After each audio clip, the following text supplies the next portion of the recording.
Par une nuit de décembre, alors que la neige transformait la capitale espagnole en un conte de fées, une fillette de 9 ans, le visage sale et les vêtements déchirés, s'approcha de Diego Hernandez, l'un des hommes d'affaires les plus puissants d'Espagne.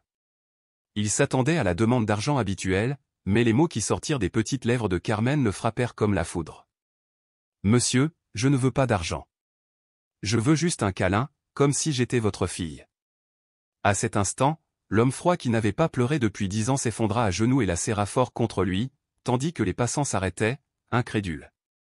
Ce que Diego ignorait, c'est que Carmen portait un secret qui le ramènerait 20 ans en arrière, vers une promesse rompue et une famille qu'il croyait perdue à jamais. Cette nuit-là, une seule étreinte allait changer de vie et révéler une vérité que personne n'aurait pu imaginer. Madrid, Plaza Mayor. Une nuit de décembre. La neige tombait doucement sur les arcades centenaires tandis que les touristes se précipitaient vers les restaurants et les hôtels de luxe.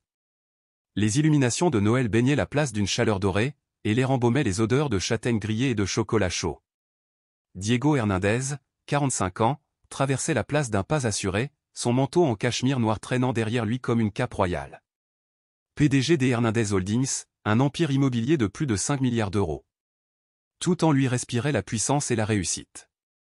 Le téléphone collé à l'oreille, il était plongé dans une discussion intense sur une fusion de plusieurs millions d'euros qui pourrait remodeler le paysage économique espagnol. Mais il la vit alors. Une petite fille, pas plus de 9 ans, assise sur les marches de pierre. Ses cheveux blonds étaient emmêlés et sales. Elle portait une robe vert délavée, rapiécée et trop fine pour le froid. Dans ses bras, elle tenait une poupée sans tête, et ses yeux bleus brillaient d'une lumière que la pauvreté n'avait pas encore éteinte. Diego la remarqua à peine, si habitué à ignorer les sans-abri qui remplissaient les rues de Madrid. Mais lorsqu'elle se leva et s'approcha de lui d'un pas hésitant, quelque chose se serra dans sa poitrine. « Monsieur, » dit Carmen d'une voix claire comme du cristal. « Pourriez-vous vous arrêter un instant ?» Diego s'arrêta, agacé par l'interruption. Il avait vu des centaines d'enfants des rues, tous avec la même histoire, tous les mains tendues. Il prit son portefeuille, prêt à lui tendre un billet et à s'en aller. « Combien voulez-vous » demanda-t-il sèchement. Carmen le regarda avec des yeux qui en avaient trop vu pour son âge. Puis, avec une douceur qui lui transperça le cœur, elle prononça les mots qui allaient tout changer. « Je ne veux pas d'argent, monsieur. Je veux juste un câlin, comme si j'étais votre fille. » Le monde de Diego se figea. Son téléphone lui glissa des mains et atterrit sur les pavés avec un bruit sourd. Ces paroles le touchèrent profondément, une blessure qu'il croyait guérie, mais qui n'était enfouie que sous des couches de glace et d'indifférence. Lentement, sans même s'en rendre compte, Diego s'agenouilla devant Carmen. Ses yeux s'emplirent de larmes qu'il n'avait pas versées depuis 10 ans, depuis qu'il avait juré de ne plus jamais ressentir la douleur. « Comment t'appelles-tu, ma petite » murmura-t-il d'une voix brisée. « Carmen. Carmen Lopez. » Ce nom de famille le frappa comme un couteau. Lopez. Comme Maria Lopez. La femme qu'il avait aimée 20 ans plus tôt. Celle qu'il avait quittée enceinte, trop jeune et trop ambitieux pour assumer ses responsabilités. Celle qu'il n'avait jamais recherchée. Les mains tremblantes, Diego serra Carmen dans ses bras, la serrant fort contre sa poitrine. Elle s'accrochait à lui avec un désespoir qui évoquait les nuits froides, la faim et la solitude. Autour d'eux, les passants restaient figés sous le choc.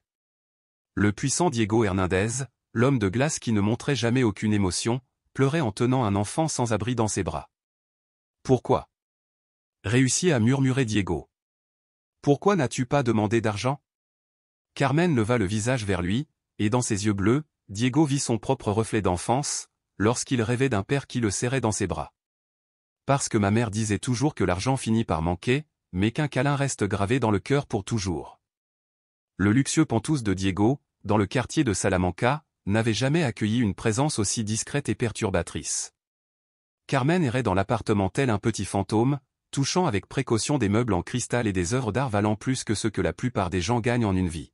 « As-tu faim » demanda Diego, encore abasourdi par ce qui s'était passé sur la place. Il avait appelé son chauffeur et ramené Carmen chez elle sans hésiter, poussé par un instinct qu'il ignorait encore. Carmen hocha timidement la tête. Elle n'avait pas mangé depuis 2 jours, même si sa fierté l'empêchait de paraître trop exigeante.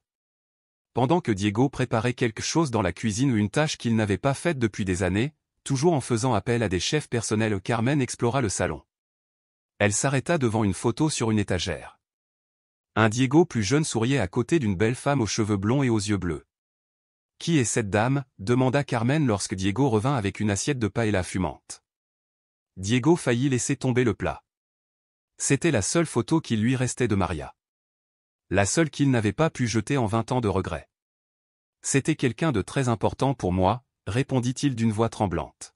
« Est-ce que je lui ressemble ?» Carmen a demandé avec l'innocence d'un enfant. Diego la regarda attentivement, l'observant véritablement pour la première fois. Ses cheveux blonds, ses yeux bleus, son petit nez retroussé et même sa façon d'incliner la tête pour poser une question. C'était comme voir Maria en miniature. « Oui », admit-il, le cœur battant à tout rompre.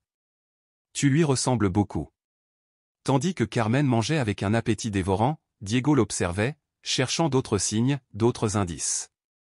Leur âge correspondait parfaitement. Si Maria avait été enceinte à son départ, sa fille aurait exactement 9 ans aujourd'hui.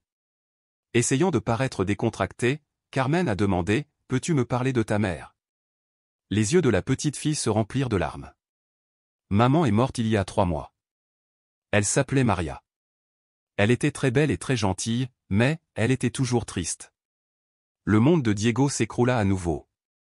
Maria avait disparu. La femme qu'il avait aimée plus que tout, celle qu'il avait abandonnée en quête de succès et de richesse, elle n'était plus de ce monde. Comment parvint-il à murmurer? Comment est-elle morte? Le médecin a dit qu'elle était malade depuis longtemps. Elle ne voulait pas me dire à quel point c'était grave, mais je le savais. Elle pleurait la nuit quand elle pensait que je dormais. Les larmes coulaient maintenant librement sur le visage de Diego. 20 ans de succès, d'argent, de pouvoir. Mais pourquoi faire?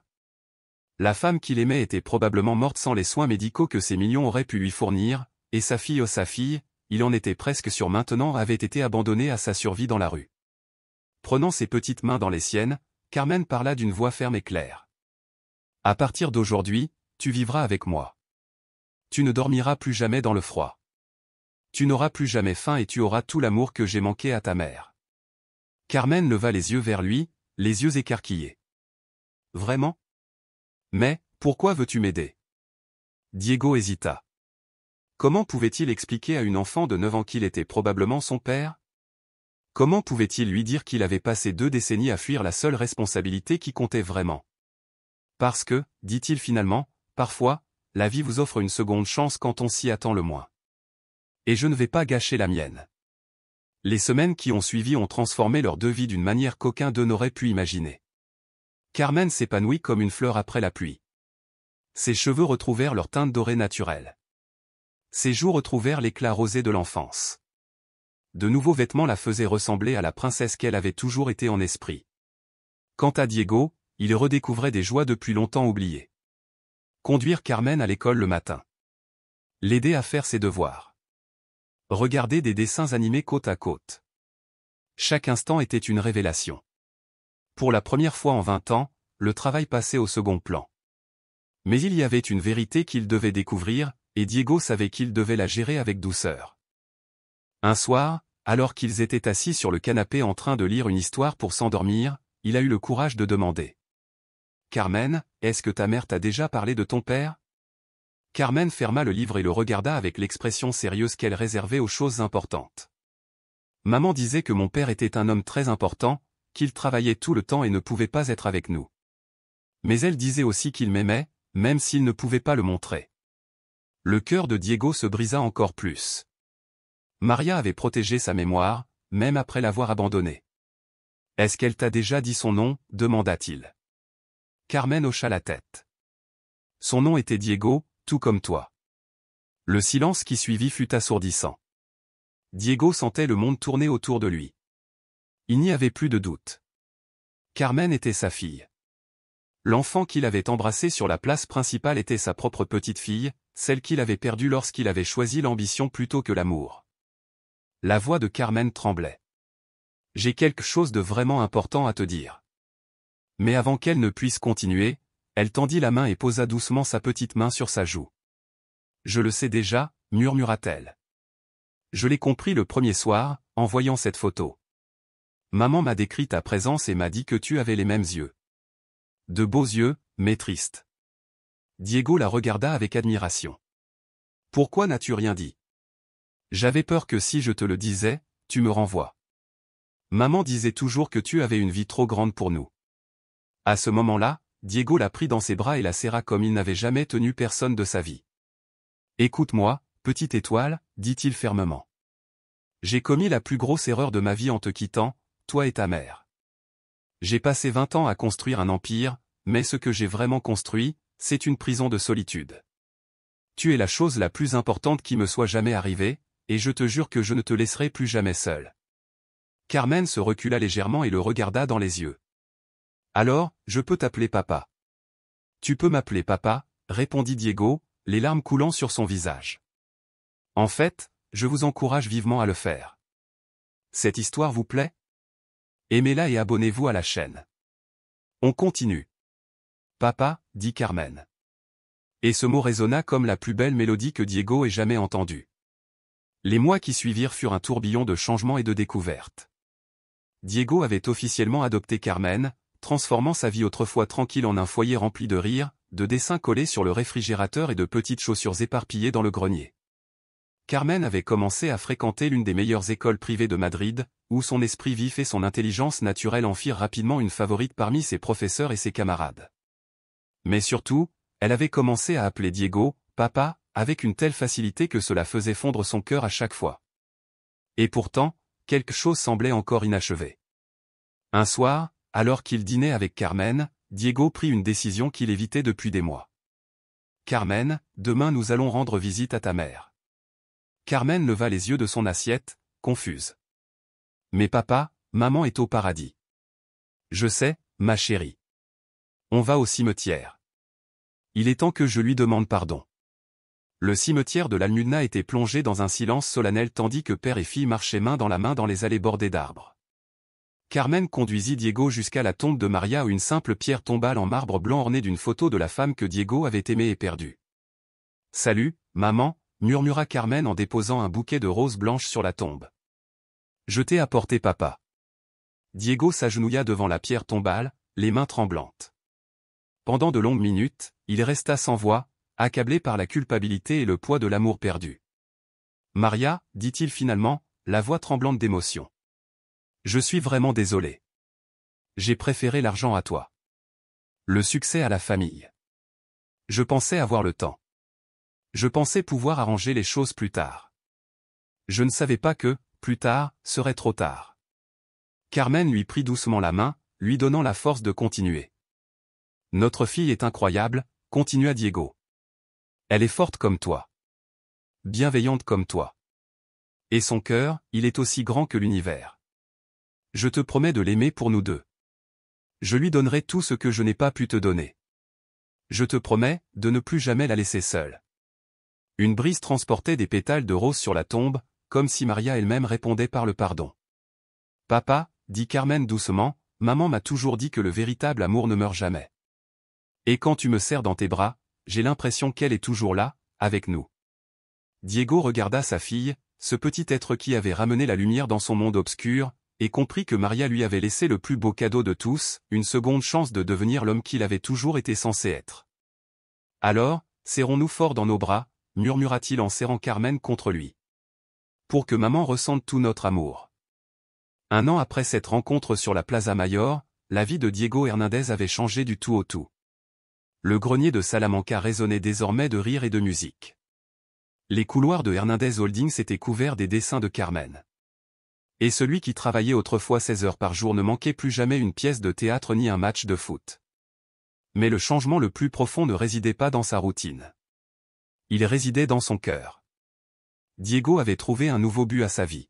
« Papa, regarde. » Carmen fit irruption dans son bureau en brandissant un papier. « J'ai gagné le concours. » Diego leva les yeux de ses documents, souriant tandis que sa fille courait vers lui, rayonnant de fierté. « Quel concours, petite étoile ? » Celui de l'école. On devait écrire une dissertation sur comment aider les enfants moins chanceux, et j'ai gagné. Diego prit le journal et commença à lire. Les mots de Carmen, écrits de l'écriture tremblante d'une enfant de 10 ans, Parlait d'enfants dormant dans le froid, de familles déchirées par la pauvreté, de rêves brisés qui pouvaient être réparés par l'amour et la générosité. Chaque enfant mérite un câlin et un foyer, lut Diego à voix haute. Parce que l'amour est la seule chose qui nous enrichit vraiment. Quand il eut fini de lire, ses yeux étaient embués. Carmen, c'est magnifique. Et tu sais quoi? Je pense qu'on devrait faire quelque chose pour que tes paroles deviennent réalité.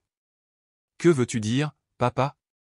Diego la souleva sur ses genoux et lui montra les projets qu'il étudiait depuis des semaines. Et si nous ouvrions un foyer pour les enfants comme vous l'étiez lors de notre première rencontre? Un endroit où ils se sentent en sécurité, aimés, où ils peuvent étudier, jouer et rêver d'un avenir meilleur. Les yeux de Carmen s'illuminèrent comme des étoiles. Vraiment? On peut faire ça? Non seulement on peut, dit Diego, mais on doit. Et tu sais comment on appellera ça? Carmen secoua la tête, trop excitée pour parler. Casa Maria, nommée en l'honneur de la mère qui nous a appris que l'amour compte plus que toute richesse, est née d'une promesse et d'un câlin. Carmen serra Diego si fort dans ses bras qu'il sentit son cœur exploser de joie. Ce sera magnifique, papa, murmura-t-elle, et chaque enfant qui viendra recevra un câlin aussi fort que celui que tu m'as fait sur la place. 6 mois plus tard, Casa Maria ouvrait ses portes dans le quartier de Valca.